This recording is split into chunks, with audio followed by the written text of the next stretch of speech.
হঠাৎ গির্জাসহ রাজধানীতে সব ধর্মীয় প্রতিষ্ঠানে নিরাপত্তা জোরদার করেছে অন্তর্বর্তীকালীন সরকার।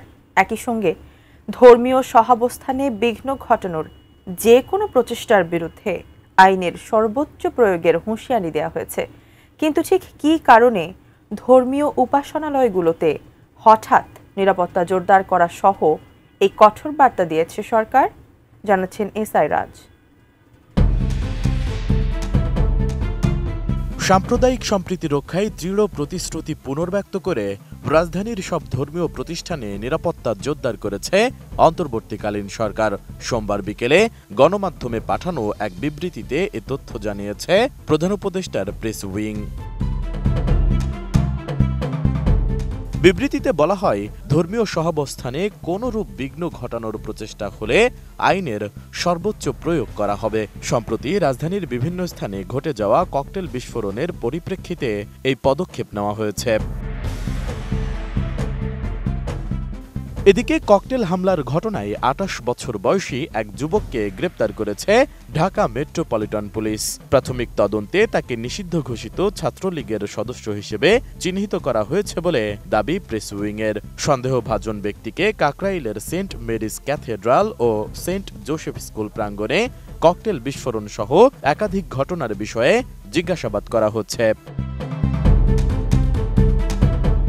প্রেস উইং ওই বিবৃতিতে জানিয়েছে, ডিএমপি এই জঘন্য ও কাপুরুষাসিত সহিংসতায় জড়িত প্রত্যেককে গ্রেপ্তারের জন্য র্যাপিড অ্যাকশন ব্যাটালিয়ন র্যাবের সঙ্গে সমন্বয় করে শহর জুড়ে অভিযান জোরদার করেছে।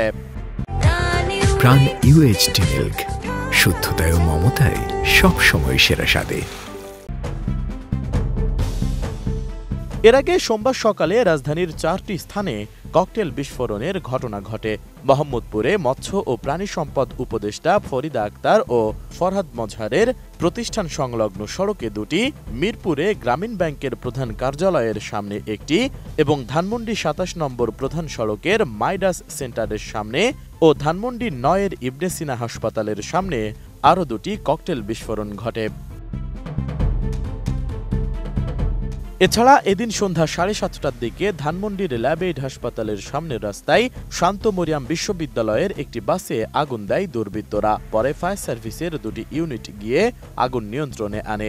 এর একটু আগে সন্ধ্যা ৬:৩০টার দিকে মিরপুরের শাহ আলী মার্কেটের সামনে ৩টি এবং খিলগাঁও ফ্লাইওভারের ওপর আরেকটি ককটেল বিস্ফোরণের কথা জানিয়েছে পুলিশ। তবে কে বা কারা এই ককটেল বিস্ফোরণগুলো ঘটিয়ে যাচ্ছে তা এখনো জানা যায়নি। এসআই রাজ, এটিএন নিউজ, ঢাকা।